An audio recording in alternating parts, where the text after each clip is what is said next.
I walked into that kitchen, and I smiled. That's the part people never believe when I tell this story. They expect tears, screaming, plates thrown across the room, but something had shifted in me the moment I read those messages. The woman who would have crumbled, she stepped aside, and someone else walked through that door. "Smells amazing," I said, and Daniel turned around and kissed me on the cheek. I let him. That night, while he slept, I sat in my car in the driveway with his secret phone and my phone, and I got to work. I screenshotted everything, every message, every photo, every "I can't stop thinking about you," and every "she has no idea." I forwarded it all to a private email address Daniel had never seen, one I'd created at 2 a.m, in the dark, with my hands completely steady. I was calm in a way I had never been calm before in my life. The kind of calm that doesn't come from peace. It comes from certainty. The next morning, I called a divorce attorney before Daniel had finished his coffee. I didn't cry on that call either. I gave her facts, dates, names. She told me what to do and in what order. And I wrote every single word down. Step 1, document everything. Done. Step 2, financial separation. I spent my lunch break that Tuesday moving my direct deposit, opening a solo account, and flagging our joint accounts with the bank. I didn't freeze them yet. I didn't want him to feel a single tremor before I was ready. Step 3, pack a bag. I did it while he was at the gym. 1 bag, just what I needed. I put it in the trunk of my car under a blanket, and I went back inside and made dinner. We watched TV that night. He laughed at something on screen and put his arm around me. And I thought about Mara standing next to me at our wedding, holding my bouquet while I said my vows. She had cried. I remember thinking how lucky I was to have a friend who loved me that much. 48 hours. I gave myself 48 hours. On the second day, I called Mara. This is the part of the story I'm most proud of. Not because it was easy, because it was the hardest thing I've ever done, and I did it without flinching. She picked up on the second ring, warm as always. "Oh my God, I was just thinking about you." "I'll bet you were." We talked for 22 minutes.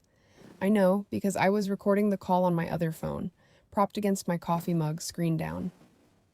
She asked how Daniel was. I said wonderful.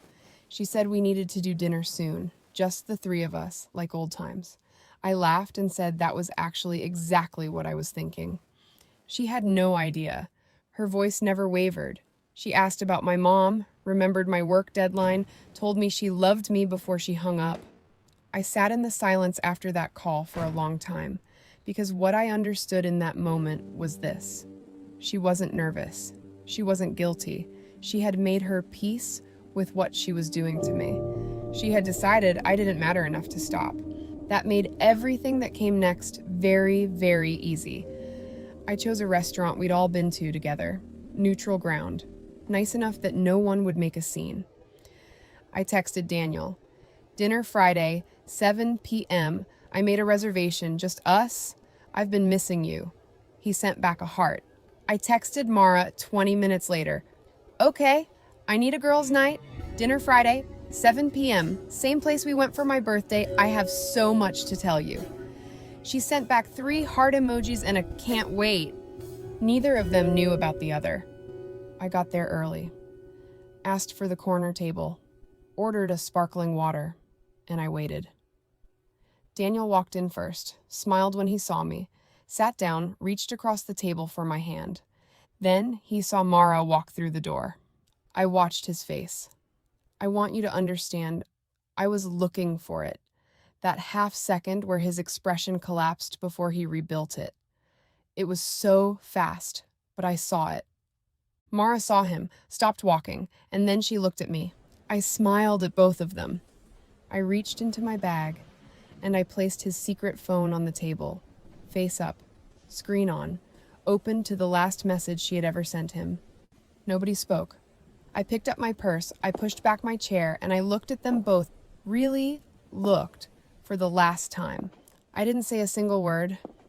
There was nothing left to say that the phone hadn't already said for me. I walked out of that restaurant, got into my car, and drove to the hotel where I had already checked in that afternoon under my name only. That was 7 months ago. The divorce was finalized last month. I got the house. I got the dog. I got my name back. I don't know what Mara and Daniel said to each other at that table after I left. I've never asked. I don't need to know, because that chapter closed the moment I walked out the door. Here's what I know now. The most powerful thing a woman can do when someone underestimates her is let them keep underestimating her, right up until the moment it's too late. I'm not a victim of this story. I'm the one who wrote the ending.